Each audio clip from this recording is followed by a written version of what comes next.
En términos de lo que es la planificación, han habido varios paradigmas. Aquí señalaremos que es lo que vamos a trabajar en esta primera semana. Hay una imperativa normativa, que es la que rigió en la época soviética y que hoy en día se ha mantenido en la parte normativa, pero no en la parte imperativa. Posteriormente surge la indicativa en los años 60, donde orienta lo que es el comportamiento de varias variables, tanto para el sector privado y en el sector público sí era de obligatorio cumplimiento. Posteriormente se desarrolla lo que se llama la estrategia corporativa de las grandes empresas transnacionales, donde intervienen una serie de actores y se prevén posibilidades en lo que es el futuro. No se predice el futuro, pero sí se definen un conjunto de acciones para poder cumplir los objetivos. Y finalmente hemos contemplado lo que es la planificación situacional, que es la que se viene aplicando en la estrategia pública, debido pues a que el Estado no puede manejar todo el país y de esa manera hay que definir cuáles son las prioridades y sobre la base de estas prioridades que se desarrollan, que se definen en base a todos los agentes sociales, tanto públicos como privados, se definen los objetivos estratégicos y las intervenciones con los respectivos presupuestos, que es lo que hemos recién logrado en este país en el año 2011. Han habido distintos enfoques o escuelas. La planificación tradicional, que se orientaba fundamentalmente diferenciaba lo que era el sujeto de la planificación, quién hacía la planificación y cuál era el objeto de la planificación, de la intervención. Ya la planificación situacional llega a contemplar los diferentes actores que intervienen en las políticas públicas y en el accionar de las prioridades del Estado y de la sociedad. Y se establecen que hay 4 momentos. El momento explicativo, que lo vamos a trabajar más adelante en la tercera semana, el momento normativo, el momento estratégico y el táctico operacional. La planificación estratégica es la que permite pues trabajar lo que es el momento estratégico y incorpora algunos otros elementos de la perspectiva para elaborar la visión, de tal manera de que podamos pues ejecutar una situación viable y original para el caso de cada país y construir estrategias para elaborar una visión que se construye colectivamente. Y la planificación prospectiva, que en algún momento es mucho más dinámica, menos rígida, que no incorpora las estrategias, pero permite definir lo que son distintos futuros sobre algunos problemas o sociales en los cuales se piensa tener impacto en el largo plazo.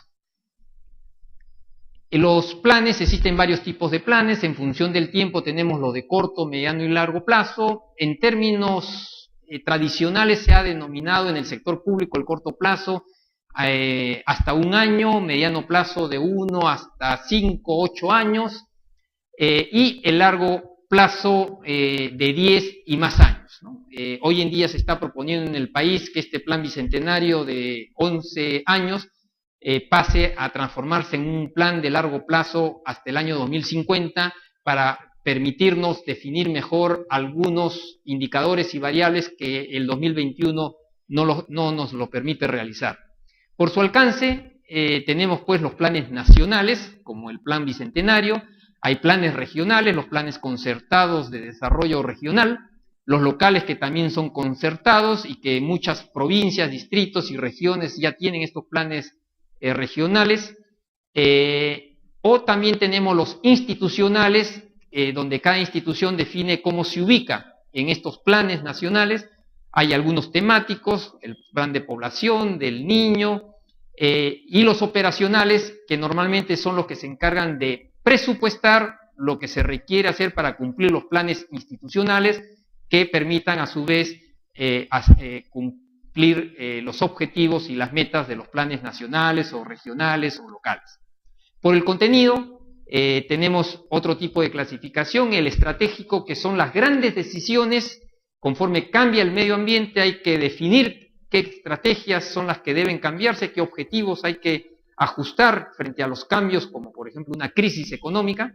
El táctico, que ya es el que se encarga de implementar este plan en las distintas instituciones o en las direcciones nacionales o direcciones de línea, y el operacional, que ya es el que ejecuta cada persona para que su accionar diario cotidiano permita pues cumplir los procesos y por lo tanto los objetivos y metas que están definidos en los planes nacionales.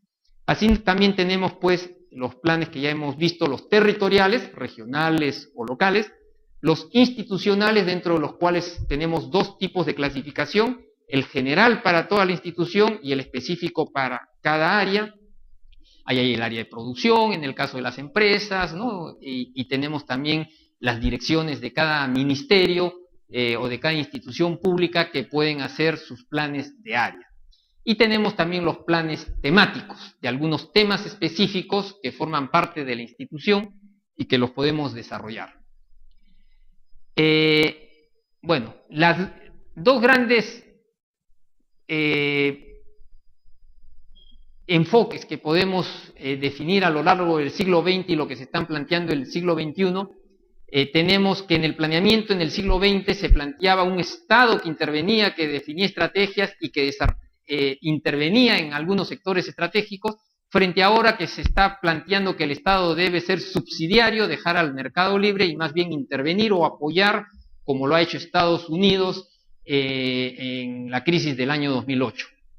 En el siglo XX se manejó el concepto de planificación del desarrollo, entendido, como han visto ustedes, como un desarrollo económico, y ahora los nuevos enfoques del desarrollo humano nos han llevado a plantear lo que se llama la planificación estratégica con elementos de prospectiva que nos permita definir ese futuro que deseamos para lograr ese desarrollo humano.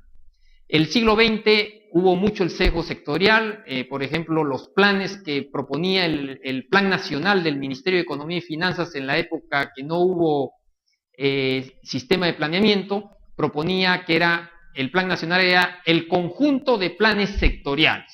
En cambio, ahora en el siglo XXI, lo que estamos definiendo es el Plan Nacional y que esto tiene que cristalizar a través de la planificación territorial, que en el caso de nuestro país pues es a través de las regiones, las provincias y los distritos. En el siglo XX, como señalamos, se dio mucho énfasis al desarrollo económico y ahora estamos dando énfasis al desarrollo humano sostenible.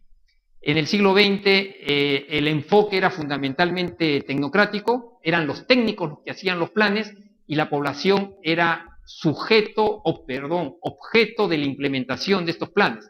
Ahora la planificación es participativa y concertada. Todos los actores deben participar, evidentemente en función de sus capacidades y disponibilidades, y es un proceso político donde todos nos ponemos de acuerdo en cuáles son aquellas cosas, prioridades y aquellas intervenciones donde deben darse los escasos recursos del sector público y donde el sector privado también sepa que eso es lo que en el país la mayoría lo plantea.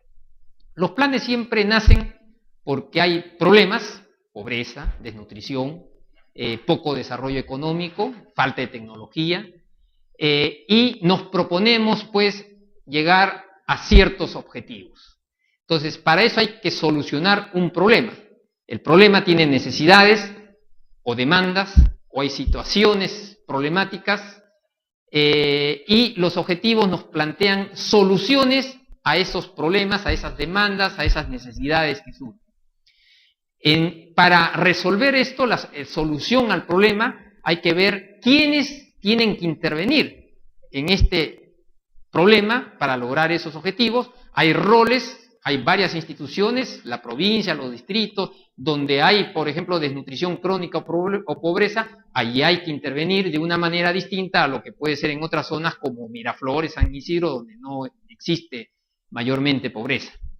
Implica también un ejercicio de autoridad para que el plan se pueda llevar a cabo y no se desvíen los recursos en cuestiones momentáneas donde existen muchas veces distracciones.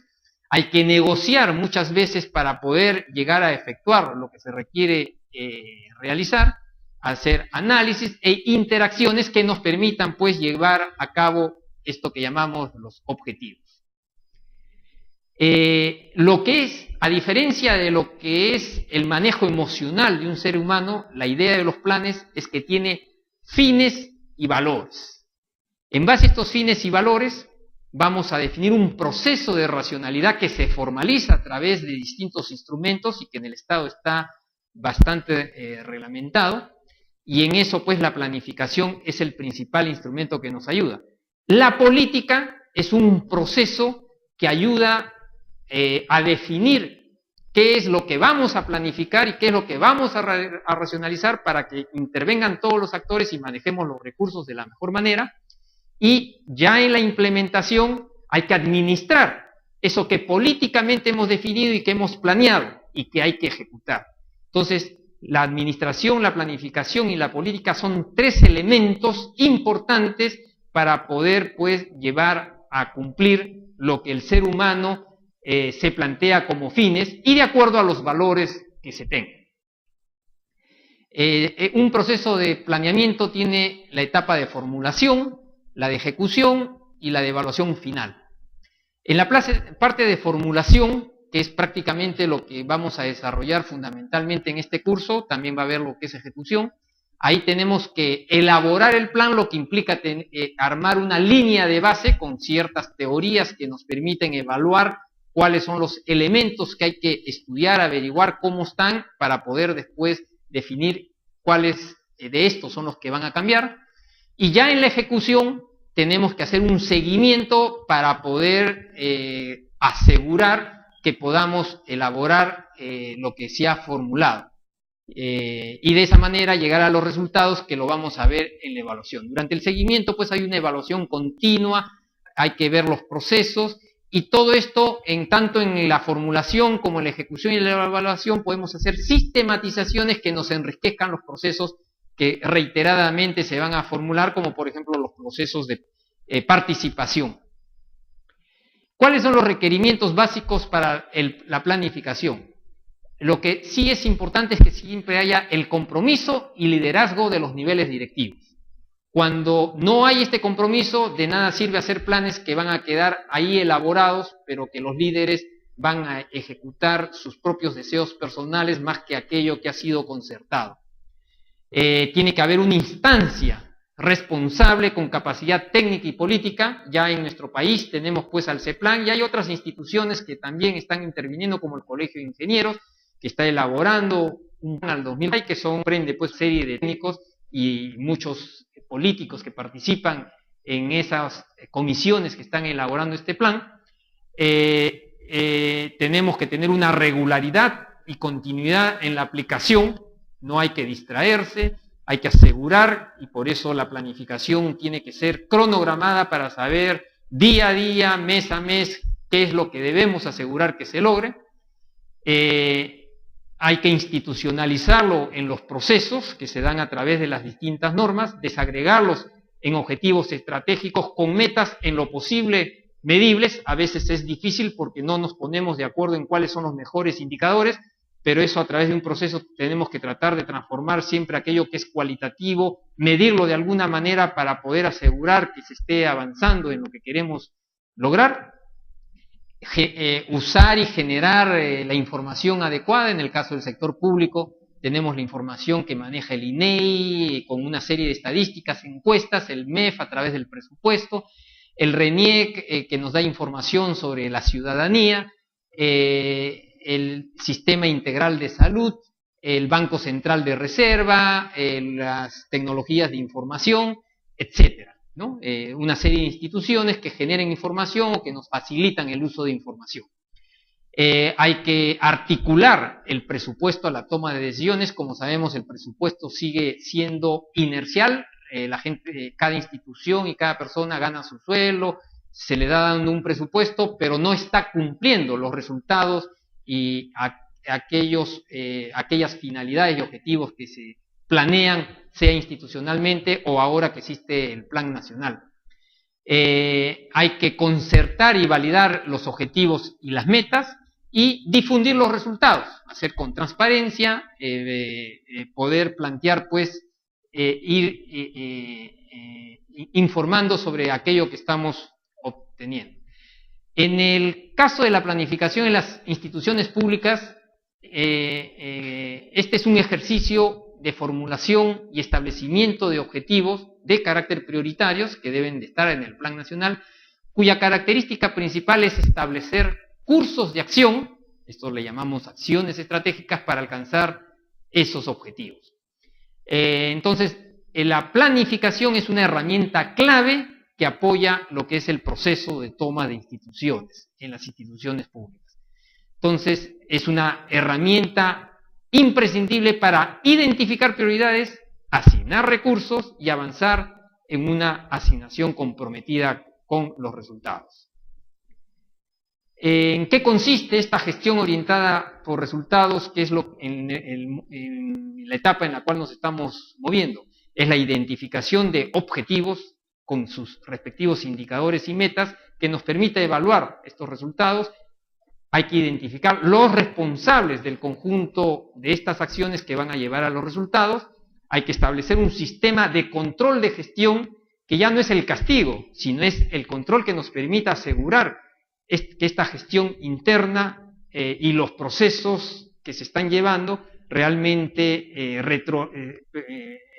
nos van a retroalimentar si los estamos cumpliendo. Hay que vincular el presupuesto al plan para cumplir los objetivos, que se gaste en aquello que se define el plan y no en otras cosas, y hay que determinar incentivos con flexibilidad y autonomía para aquellos compromisos de desempeño en función de las distintas instituciones que están cumpliendo adecuadamente los resultados que se han propuesto y que están ayudando al plan de desarrollo. Bueno, este es el conjunto de conceptos que vamos a manejar en las próximas 4 semanas, entonces los llamo a comenzar las lecturas, y este sábado y domingo en las próximas 6 horas vamos a conversar sobre estos temas, los conceptos del proceso de planificación, sobre su origen, evolución, la naturaleza y las tipologías de la planificación y las características más importantes de la planificación de largo plazo. Como propuestas para que trabajen en esta semana, de tal manera que en el sábado y el domingo ya ustedes puedan enriquecerse con el aporte que les voy a dar de manera personal y que lleguen pues al control de lectura con la mayor cantidad de información posible. Durante esta semana hagan las lecturas de tal manera que puedan participar y responder adecuadamente el sábado 26 y el domingo 27. Piensen en un trabajo. Definan un título y en la segunda semana ya deben presentar los avances. A través de los correos y del foro que tenemos, ustedes van a poder enviarme los temas y hacer las consultas respectivas. La idea es que en este primer avance, que van a hacer en la quincena, en este trabajo, ya tengan la mitad del tema en base a los contenidos que ustedes piensan desarrollar. Entonces, en esos 15 días yo les voy a retroalimentar para que en los siguientes 15 días puedan completar con éxito su trabajo y que este trabajo los ayude en el trabajo de planificación en el cual ustedes se encuentran inmersos.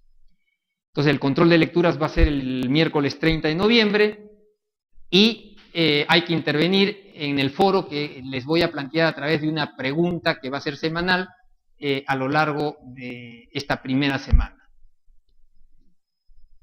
Bueno, eso sería todo por ahora. Nos vemos entonces el sábado.